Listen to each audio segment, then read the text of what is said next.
I hope you're doing well today. I hope you're with him a good health, prosperity, a strong mindset, and a healthy vision for the future.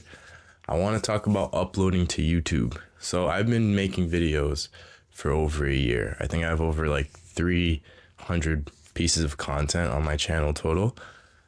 Some shorts, some long form videos.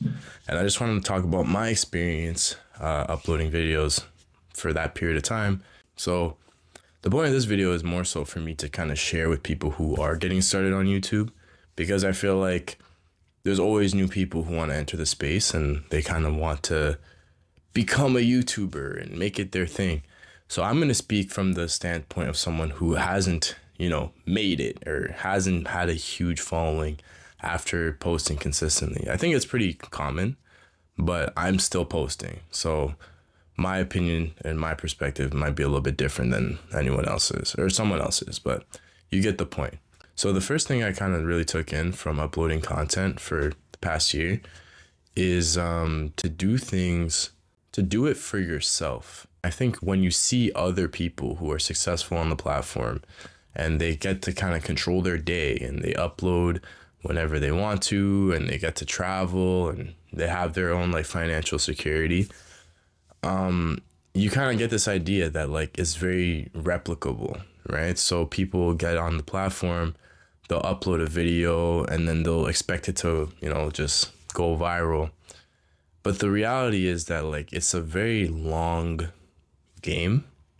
The videos that you put out belong to you, okay? So like no one can take that from you. If you start doing things that you don't want to do just so that you can grow your channel more, you're going to end up resenting your own work, right? Like this is your content. This is your platform. This is my platform, right? My YouTube channel is mine, right? As long as I don't get terminated from the platform, I can say basically what I want to say as long as it's in the community guidelines. And you should treat your channel the same way. It shouldn't be an objective. It should just be something that you enjoy doing. It's not really that no one cares. No, it's not that no one cares, but you have to understand that YouTube is also a skill. It's a skill. Making videos is a skill. There's a certain level of that skill that you need to really generate a big audience. And it's not really accessible to everyone. I'm just gonna be honest. I just kind of sit down and I talk to you, right? And if you listen, I appreciate it. If you subscribe, I appreciate it. If you leave a comment, I appreciate it, right? But it's one of those things where you can't have that kind of expectation that you're gonna skyrocket your channel, especially if you're not the kind of content creator that draws eyeballs. You know what I mean? Like it's an attention currency. But that's not a bad thing, because it means that you can really just be authentic to yourself. And the right people will find you over time. Over time, as you keep uploading and you stay consistent, you're gonna have people who resonate with your message find your content, right? I've never once had like the algorithm show me like a makeup tutorial or something, right? It's just not in my interest. But I've always seen people that are in line with the things that I am currently focused on or currently looking at. So the algorithm is really good in that way. So as long as you have a message and you post it consistently, the right people will find your page. You just have to be patient, right? And, shout out to David and Gordy. Those are people who have left comments on my videos in the past, and over time, they kind of builds, right? People will come and go through your channel for sure. But at the end of the day, you're going to be put in front of the right people. And that kind of segues into the next thing, consistency. Consistency on YouTube is the most important thing, I think. Outside of the numbers, if you're not uploading consistently, especially like as a small page, you're limiting your growth. So I did Vlogmas, and in that month, I uploaded every day for 30 days, and it was basically double the growth I've had over other months where I kind of kept like 3 times a week or twice a week or whatever, right? So your upload schedule is super, super important. And some people may not have the luxury of being able to keep up with videos every day. But the honest truth is, if you do post more, you have more opportunities for people to find your stuff. When I first started, I did a lot of shorts and long form together, and I don't think there's anything wrong with that.